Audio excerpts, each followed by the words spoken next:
नमस्कार दोस्तों, चैनल को सब्सक्राइब करें, बेल आइकन को प्रेस करें और उसे ऑल पे कर दें ताकि सभी वीडियो की नोटिफिकेशन आपको मिले। हेलो एवरीवन, कैसे हो आप सब। Welcome to Dwivedi classes Prayagraj. आशा करता हूँ आप लोगों के दिन अच्छे कट रहे होंगे, आपकी तैयारियाँ बढ़िया हो रही होंगी। दोस्तों हाजिर हूँ आज फिर से एक नया वीडियो लेकर के। ये चैप्टर वही है जो कल मैंने पढ़ाया था, स्वास्थ्य और स्वच्छता से रिलेटेड। लेकिन आज के जो 26 इम्पॉर्टेंट क्वेश्चंस हैं, ये वो क्वेश्चंस हैं जो किसी न किसी एग्ज़ाम में अब तक पूछे गए हैं। यानी कि एक तरह से ये कहना गलत नहीं होगा कि मोस्ट इम्पॉर्टेंट क्वेश्चंस का कलेक्शन आज का है। ठीक है, तो चलिए शुरू करेंगे। 1 बाय 1 क्वेश्चंस आप लोगों के लिए बहुत ही इंपॉर्टेंट है। हर क्वेश्चन को अच्छे से ध्यान से देखिएगा। पहला क्वेश्चन रहा हमारा, कौन सी बीमारी दूषित जल पीने से है। पहला ऑप्शन है एड्स, दूसरा है टाइफाइड और तीसरा एनीमिया, चौथा है टिटनेस। तो दोस्तों आपको पता है इसका जो करेक्ट ऑप्शन है वो है बी। ठीक है, अगला क्वेश्चन जो है क्वेश्चन नंबर 2 करा, निम्नलिखित में से कौन स्वस्थ अस्थियों के लिए आवश्यक है। यानी कि किस विटामिन से हड्डियों के लिए जो यूजफुल है, ये हमें बताना है। ये दोस्तों जो इसका करेक्ट ऑप्शन है कौन सा है। पहला ऑप्शन यहाँ पर पोटेशियम और विटामिन के, दूसरा है कैल्शियम और विटामिन के ई, तीसरा ऑप्शन है कैल्शियम एवं विटामिन सी, चौथा ऑप्शन है कैल्शियम एवं विटामिन डी। यही हमारा सही ऑप्शन है दोस्तों। हड्डियों के लिए, स्वस्थ हड्डियों के लिए किस विटामिन की आवश्यकता होती है। विटामिन डी के लिए होती है और कैल्शियम की भी आवश्यकता होती है। ठीक है, क्वेश्चन नंबर 3 है, विटामिन सी की कमी से होने वाली बीमारी का क्या नाम है। बहुत ही ये तो कॉमन क्वेश्चन है। पहला ऑप्शन स्कर्वी, दूसरा बेरी, तीसरा रतौंधी, चौथा थकान। तो दोस्तों इसका जो करेक्ट ऑप्शन है वो कौन सा है, स्कर्वी है। ठीक है, चलिए क्वेश्चन नंबर 4 पे देखेंगे क्या है। क्वेश्चन नंबर 4 है हमारा, निम्नलिखित में से कौन सा अलग समूह से संबंधित है। पहला ऑप्शन है स्कर्वी, दूसरा है रिकेट्स, तीसरा है रतौंधी, चौथा है रेबीज़। ठीक है, तो इसका जो करेक्ट ऑप्शन है दोस्तों डी है, रेबीज़। क्योंकि बाकी 3 जो आप देख रहे हैं, स्कर्वी, रिकेट्स, रतौंधी, ये तो विटामिन से रिलेटेड डिसीज़ हैं, बीमारियां हैं। जबकि रेबीज़ आप जानते हैं कुत्ते के काटने से होता है, ये एक अलग तरह की बीमारी है, इसलिए यहाँ पर इस समूह से ये अलग है। ठीक है, क्वेश्चन नंबर 5 पे आएंगे। यदि एक अध्यापक आलू, चावल, ब्रेड व शक्कर के उदाहरणों का सहारा लेता है तो वह क्या पढ़ाना चाहता है। ठीक है, पहला ऑप्शन है विटामिन, दूसरा कार्बोहाइड्रेट, तीसरा प्रोटीन, चौथा खनिज लवण। तो इसका जो करेक्ट ऑप्शन है वो है कार्बोहाइड्रेट, यानी कि बी ऑप्शन इसका बिल्कुल करेक्ट है। क्वेश्चन नंबर 6 की हम बात करेंगे। क्वेश्चन नंबर 6 में कह रहा है कुनैन नामक दवाई प्राप्त होती है। ये जो कुनैन है ये कहाँ पे प्राप्त होता है, ये जो दवाई है। पहला ऑप्शन है नीलगिरी के पौधे से, दूसरा है एकोनाई के पौधे से, तीसरा सिनकोना के पौधे से और चौथा है जली पौधे से। तो इसका जो करेक्ट ऑप्शन है वो सी है, यानी कि सिनकोना के पौधे से कुनैन नामक दवाई पाई जाती है। ठीक है, तो चलिए क्वेश्चन नंबर 7 पे पहुंचते हैं। क्वेश्चन नंबर 7 है जो कि दोस्तों हर क्वेश्चन में आप देख रहे होंगे यहाँ पे लिखा हुआ है ब्रैकेट में कि कौन से एग्ज़ाम में ये पूछा गया है। ठीक है, किस विटामिन की कमी से रक्त का थक्का नहीं जमता है। ये क्वेश्चन मैंने कल भी आपको बताया था। पहला ऑप्शन है के, दूसरा है बी, तीसरा है सी, चौथा है डी। इसका जो करेक्ट ऑप्शन है वो है ए, यानी कि विटामिन के की कमी से रक्त का थक्का नहीं जमता है। अब जब रक्त का थक्का नहीं जमेगा तो क्या होता है प्रॉब्लम, लोगों का जैसे किसी को अगर चोट लग गई तो जो ब्लड बह रहा है वो बहता ही रहता है, फिर रुकता नहीं है। ठीक है, तो क्वेश्चन नंबर 8 क्या है, दूध का पार्श्वीकरण कैसे किया जाता है। पहला ऑप्शन है 100 डिग्री सेंटीग्रेड पर 15 मिनट तक या 90 डिग्री पर 5 मिनट तक, दूसरा है 100 डिग्री पर 15 मिनट तक या 90 डिग्री पर 32 मिनट तक, तीसरा 71 डिग्री पर 15 मिनट या 62 डिग्री पर 5 सेकंड। दोस्तों इसका ऑप्शन डी करेक्ट है, 71 डिग्री पर 15 सेकंड तक या 62 डिग्री पर 32 मिनट तक गर्म करने पर दूध का पार्श्वीकरण हो जाता है। ठीक है, चलिए क्वेश्चन नंबर 9 देखते हैं। क्वेश्चन नंबर 9 है क्वाशियोरकर नामक रोग किसकी कमी से होता है। पहला ऑप्शन है कार्बोहाइड्रेट, दूसरा प्रोटीन, तीसरा विटामिन, चौथा आयोडीन। तो दोस्तों जो ये क्वाशियोरकर नामक बीमारी है ये प्रोटीन की कमी से होती है, यानी ऑप्शन बी इसका बिल्कुल करेक्ट है। ठीक है, चलिए क्वेश्चन नंबर 10 पे आते हैं।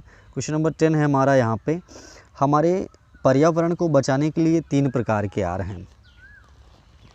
ठीक है, तो ये 3 प्रकार के आर कौन से हैं ये हमें बताना है। पहला कम उपयोग, पुनः चक्रण, पुनः निर्माण, दूसरा पुनः उपयोग, पुनः संरचना, पुनः निर्माण, तीसरा कम उपयोग, पुनः चक्रण, पुनः उपयोग, चौथा कम उपयोग, पुनः चक्रण, पुनः संरचना।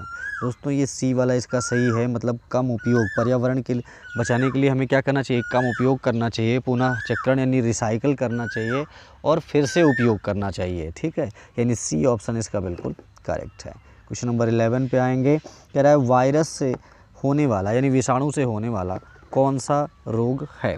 ठीक है, यहाँ पे 4 ऑप्शन दिए हैं, टाइफाइड, हैजा, जुकाम, मलेरिया। तो इसमें कौन सा ऐसा रोग है, सी ऑप्शन सही है, यानी कि वायरस से यहाँ पे क्या होता है, जुकाम होता है। क्वेश्चन नंबर 12 देखेंगे। समुद्री शैवाल किसका महत्वपूर्ण स्रोत है, यानी कि समुद्री शैवाल से हमें क्या मिलता है, क्लोरीन, ब्रोमीन, आयोडीन, लोहा। तो आपको पता है आयोडीन, ठीक है, तभी तो समुद्र से नमक मिलते हैं, छाने जाते हैं। तो अगला क्वेश्चन है क्वेश्चन नंबर 13, सुमेलित कीजिए। अब आपको यहाँ पर दोनों तरफ ऑप्शन दिख रहे होंगे, यहाँ पर ABCD करके इधर फर्स्ट, सेकंड, थर्ड, फोर्थ करके दिया हुआ है। तो देखिए, कटे घाव, सामान्य ज्वर, आँख की सूजन, दांत का दर्द, इससे हमें मिलान करना है कौन सा इसका सही ऑप्शन है। ठीक है, तो कटे और घाव पर हल्दी का चूर्ण लगाया जाता है दोस्तों। ठीक है, सामान्य ज्वर, सामान्य ज्वर में क्या करते हैं, मेथी के बीजों की चाय पिलाई जाती है। ठीक है, और आँख की सूजन में ताज़े धनियों के बीज लगाए जाते हैं, और दांत का दर्द में क्या होगा, हींग का चूर्ण लगाया जाता है। यानी कि इसका आप देख ही रहे होंगे, ए का सेकंड पार्ट और बी का थर्ड पार्ट, सी का फर्स्ट पार्ट और डी का फोर्थ पार्ट, यानी कि डी ऑप्शन इसका बिल्कुल करेक्ट है। ठीक है, क्वेश्चन नंबर 14 देखेंगे। किस विटामिन की कमी से घाव से रक्त का बहना बंद नहीं होता। अभी मैंने बताया था कि रक्त का थक्का नहीं जमता है तभी ऐसा होता है, और रक्त का थक्का कब नहीं, किसकी कमी से नहीं जमता है, विटामिन डी की कमी से नहीं जमता है। ठीक है, क्वेश्चन नंबर 15 है, चूहों के द्वारा फैलने वाला रोग कौन सा है, चेचक, मलेरिया, प्लेग, तपेदिक। कल भी मैंने बताया था ये प्लेग होता है, चूहों से कौन सी बीमारी फैलती है, प्लेग फैलता है। तो क्वेश्चन नंबर 16 यहाँ पर हम देखेंगे। क्वेश्चन नंबर 16 है, इनमें से कौन सा जैव अपघट्य पदार्थ है। पहला ऑप्शन है प्लास्टिक, पॉलीथीन, सीसा, इनमें से कोई नहीं। तो ये जैव अपघट्य तीनों ही नहीं है, यानी ऑप्शन हो जाएगा इनमें से कोई नहीं। क्वेश्चन नंबर 17 है, अन्य मृत जंतुओं पर निर्वाह करने वाले प्राणी को हम क्या कहते हैं। अन्य मृत जंतुओं पर निर्वाह करने, पैरासाइट, डिकम्पोजर, स्कैवेंजर, ओमनिवर्स, इसका सी ऑप्शन सही है। क्वेश्चन नंबर 18 है, सागरीय खरपतवार किसका महत्वपूर्ण स्रोत है। तो पहला ऑप्शन है क्लोरीन, ब्रोमीन, आयोडीन, लोहा। तो इसका जो करेक्ट ऑप्शन है वो है सी, यानी कि आयोडीन इसका सही ऑप्शन है। ठीक है, चलिए क्वेश्चन नंबर 19 की ओर आ गए हम। ये रहा हमारा क्वेश्चन नंबर 19। एक सेकंड, ये कह रहा है 19 में निम्नलिखित में से किस वर्ग में प्रोटीन की प्रचुरता है। प्रचुरता का मतलब अधिक होना। ठीक है, पहला ऑप्शन है दूध, आम, गाजर, दूसरा है अंडा, मटर, मछली, तीसरा है सोयाबीन, चना, मक्का, चौथा है सेब, दही, मांस। इसका जो सही ऑप्शन है वो है सी, यानी कि सोयाबीन, चना और मक्का में प्रोटीन अधिक पाया जाता है। क्वेश्चन नंबर 20 है, पोलियो का कारण क्या है। पहला ऑप्शन है जीवाणु, दूसरा है विषाणु, तीसरा कवक, चौथा कीट। तो दोस्तों ये विषाणु के कारण होता है, यानी वायरस के कारण होता है। क्वेश्चन नंबर 21, जल जनित रोग है, यानी जल से कौन सा रोग होता है। ठीक है, पहला ऑप्शन है अतिसार, दूसरा छोटी माता, तीसरा रक्ताल्पता, चौथा मस्तिष्क ज्वर। इसका जो करेक्ट ऑप्शन है वो है ए, यानी कि अतिसार। क्वेश्चन नंबर 22 है, निम्नलिखित में से किससे कुनैन नामक दवा प्राप्त होती है। तो अभी पीछे भी क्वेश्चन मिल चुका है, सिनकोना प्लांट से मिलती है। ठीक है, तो चलिए क्वेश्चन नंबर 23 पे पहुंचते हैं। कह रहा है प्रोटीन की सर्वोत्कृष्ट स्रोत क्या है, यानी कि सबसे ज़्यादा प्रोटीन किससे मिलता है, दूध से, मांस से, सोयाबीन से या फिर अंडा से। तो दोस्तों इसका जो सही ऑप्शन है वो है सी, यानी कि सोयाबीन से सबसे ज़्यादा प्रोटीन प्राप्त होता है। क्वेश्चन नंबर 24 है यहाँ पे, विटामिन ए की कमी से होने वाले रोग क्या हैं। पहला ऑप्शन है रिकेट्स, दूसरा है रतौंधी, तीसरा है स्कर्वी, चौथा है क्वाशियोरकर। तो विटामिन ए से तो बड़ा जनरल बात है, रतौंधी रोग होता है ना। फिर क्वेश्चन नंबर 25 क्या है, कह रहा है डेंगू रोग का वाहक है। डेंगू किससे होता है? एडीज मच्छर से होता है। याद रखिएगा, डेंगू किससे होता है? एडीज मच्छर से होता है। क्वेश्चन नंबर 26 देखेंगे, पल्स पोलियो का कार्यक्रम का क्या उद्देश्य है? पोलियो का उपचार, पोलियो से उत्पन्न लकवा को रोकना, पोलियो को संपूर्ण उन्मूलन करना, उपरोक्त सभी। तो वैसे तो ए बी भी ठीक ही दिख रहे हैं, पर सबसे परफेक्ट यहाँ पर ये सी है, पोलियो का संपूर्ण उन्मूलन करना। ठीक है, पल्स पोलियो कार्यक्रम जो चलाया गया है, आप जानते हैं कि गांव में जा के घर घर कैंप लगा करके फिर घर घर जा कर के बच्चों को पिलाना, उसका उद्देश्य ही यही है कि पूरी तरीके से पोलियो रोग को ख़त्म कर देना। और हमारा देश पोलियो से मुक्त हो भी चुका है कई साल पहले ही।